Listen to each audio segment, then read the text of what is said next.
Okay, I figured out in the first one that how long would it take? We know that it takes 4 seconds to get down to the bottom of this slide.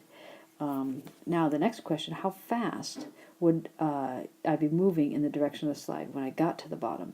Okay, again, moving in the direction of the slide, so what we're looking at is trying to figure out what is the velocity in this direction at the bottom there. It's after 4 seconds that I've been on this. So let's see, I'm going to move some of this information up here.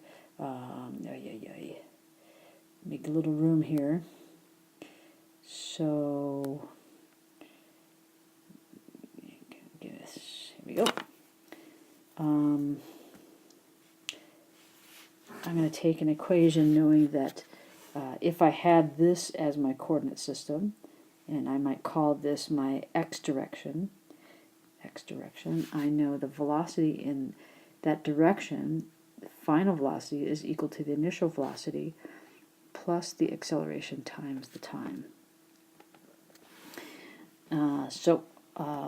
I know the initial velocity is 0. It starts from, I know this because you start just sitting there. And what gives you the velocity is the acceleration due to gravity. And in the last video, we know we computed this, since we called this 10 meters per second squared. If we were to calculate the vector in this direction, it turns out it's 6 meters per second squared. So we know the final velocity is equal to 0 plus 6 meters per second squared times 4 seconds. So we know the seconds cancel, so we are getting meters per second in the solution. That's what we expect for a velocity. So our answer is 24 meters per second as the final velocity. So when you're really hauling down here, 24 meters per second. So what else do we want to know? We want to know if I had a camera and I was taking a picture, what does it look like after 1, 2, and 3 seconds? Well, we know that it's getting faster as it goes. So 1 second, let's go 1 second. Initial velocity 0, 1 second later. We want to know distance. X final is the initial plus VIT plus AT squared over 2. We know this is 6 over 3, so that makes that 3 meters per second squared times time squared. We know the velocity initially is 0. The distance is initially is 0, so we've got x final is equal to 3 meters per second squared times the time squared. So 1 second, that's going to be 3 meters per second squared times 1 second squared.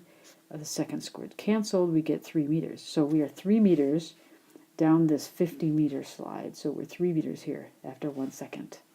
There's the person. Yay! What about 2 seconds?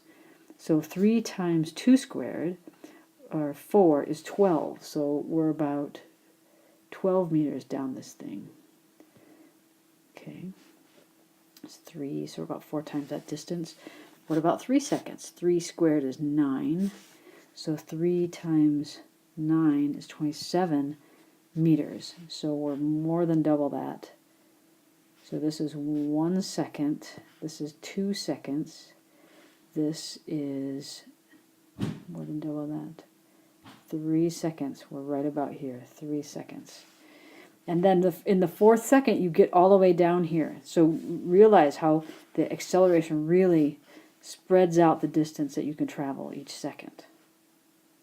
Okay, the last part of this is to convert the speed at 1 second to miles per hour. And this is just really to test your conversion ability. So that this is the 1 second. We know that it's traveling. What is the velocity? We better calculate that, actually. So the velocity at 1 second is equal to V0, which is nothing, plus 6 meters per second squared times 1 second equals 6 meters per second. So we need to convert that to miles per hour. So I'm going to start by knowing that there's 3,600 seconds per hour. So now if I multiply these two, I've got miles per hour, meters per hour. Now I need to know how many meters are in a mile. in order to get miles per hour. How many meters are in a mile? Okay, there's about 1,600. Actually, it's 1,609, but 1,600 meters per mile. Now I'm going to cross out a couple of these zeros, so just to simplify the math. And I know that, see, this is both. Turn this into 8. I'm going to turn this into 18. I'm just really trying to give myself some easy math here. I'm going to turn this into 4. I'm going to turn this into 3. So now I've got 18. I know divided by 2 is 9. This divided by 2 is 2. So now I'm left with 3 times 9 over 2 is 27 over 2. What is that? 13 and a half. So it's about 14 miles per hour. We only have one significant figure here. So, we could call this 10 miles per hour. But I'm going to leave the 4 in there. I just hate to lose it. So anyway, 14 miles per hour, 6 meters per second is about 14 miles per hour. Now, ideally, you want to check, does that make sense? 14 miles an hour is about 6 meters per second. It's hard to catch. It's hard to actually say it makes sense unless you have a sense of how fast that is, and we'll kind of develop that over time.